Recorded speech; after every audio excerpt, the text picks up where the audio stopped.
భారతదేశమంతా కూడా శ్రీకృష్ణ జన్మాష్టమిని నిన్న అంగరంగ వైభవంగా జరుపుకున్నారు. శ్రీకృష్ణ జన్మాష్టమి నిన్న ఆగస్టు 16వ తేదీకి వచ్చింది. అయితే శ్రీకృష్ణ జన్మాష్టమి నాడు కృష్ణుని ప్రత్యేకంగా ఆరాధించాం మనం. కృష్ణుడు అనుగ్రహం కలగాలని ఉపవాసం కూడా చేశారు కొంతమంది మనలో.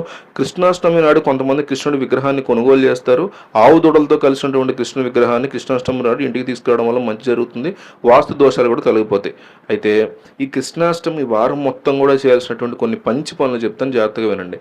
అష్టధాతువులతో చేసినటువంటి కృష్ణుడి విగ్రహాన్ని కృష్ణాష్టమి నాడు ఇంట్లో పెట్టడం వల్ల శుభ ఫలితాలు పొందొచ్చు. అదేవిధంగా కృష్ణాష్టమి నాడు వైజయంతి మాలను కూడా ఇంటికి తీసుకురావడం శుభప్రదం. దీనిని తీసుకురావడం వలన ఆర్థిక ఇబ్బందులు తొలగిపోయి సంతోషంగా ఉండొచ్చు.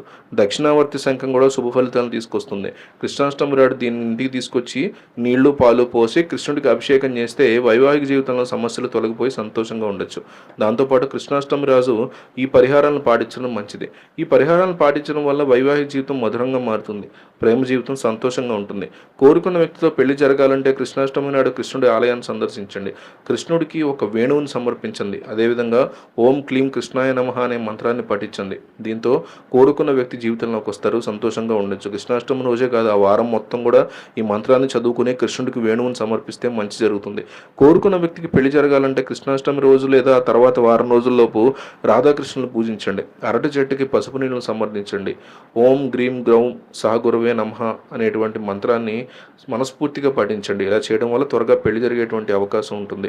మీరు కోరుకున్న వ్యక్తి మీతో కోపంగా ఉంటే కోపాన్ని తగ్గించడానికి కృష్ణాష్టమి రోజు లేదా ఆ వారం రోజుల్లోపు కృష్ణుడి ఆలయానికి వెళ్ళి నిమ్మల పింఛం సమర్పించండి.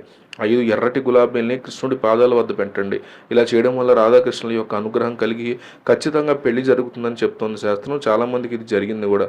అలాగే మేషరాశి వారిలో అంగారక గ్రహం పాలిస్తూ ఉంటుంది మేషరాశి వారిని.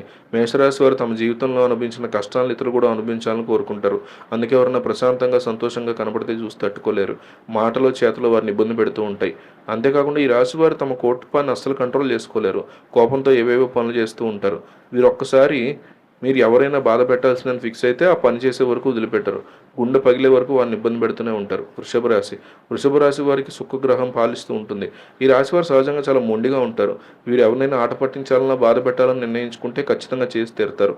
కొంచెం కూడా జాలి చూపించరు. వీరు ఇతరులను బాధ పెట్టే విషయంలో ఏమాత్రం వెనక్కి తగ్గరు. ఖచ్చితంగా ఏడిపించేదాకా వదిలిపెట్టరు. మిథున రాశిని బుధగ్రహం పాలిస్తూ ఉంటుంది. వీరికి 2 రకాల భిన్నమైన వ్యక్తిత్వం ఉంటుంది. వీరు మనసు అర్థం చేసుకోవడం అంత ఈజీ కాదు. ఒకసారి స్నేహపూర్వకంగా ఉంటారు, మరోసారి ఇతరులను భయపెట్టేలా వీరి వ్యక్తిత్వం ఉంటుంది. వీరు ఇతరులను ఏడిపించాలనే కోరిక చాలా ఎక్కువగా ఉంటుంది. వాళ్ళే ఏడిపిస్తారు, తర్వాత వాళ్ళే ఓదారుస్తారు. చాలా వింతగా కూడా ప్రవర్తిస్తూ ఉంటారు. ధనుసు రాశి వారు ఇతరులను హేళన చేయడంలో, ఎగతాళి చేయడంలో ముందుంటారు. వీరికి ప్రతిదీ కూడా సరదాగా తీసుకునే అలవాటు ఉంటుంది. ఇతరుల భావాలను కొంచెం కూడా అర్థం చేసుకోరు, గౌరవించరు కూడా. తమ మాటలతో చేష్టలతో ఇతరులను బాధపెట్టి చివరికి వీరు సంతోషిస్తారు. శారీరకంగా హాని చేయాలనుకోరు కానీ మానసికంగా మాత్రం ఇబ్బంది పెడుతూ ఉంటారు.